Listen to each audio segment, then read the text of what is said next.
Ismingiz nima sizni? Ulug'bek. Ulug'bek ekan. Xullas, kompyuterim ertalab Samarqandga yetib kelganimda tashlab ketdim dedi narigi vagonda.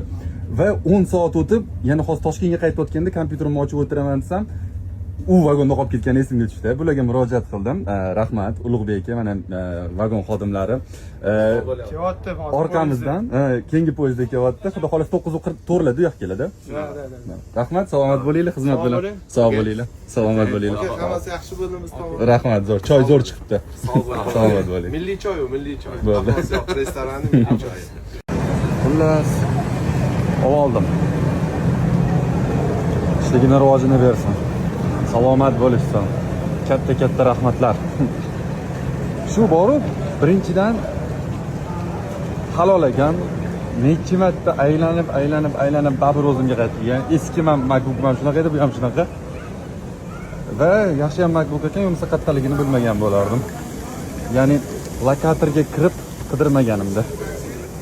Buni qidirman, sababi men Samarqandda qayerdadir qoldirib ketdim deb o'yladim. Shu 10 soat yurgan joylarimdan bittasida. Lekin yo'q. Lokatorga kirsam Qarshida ekan. Men Samarqanddan kelganman, demak poyezdda qolib ketgan aniq o'zim. Shunaqa.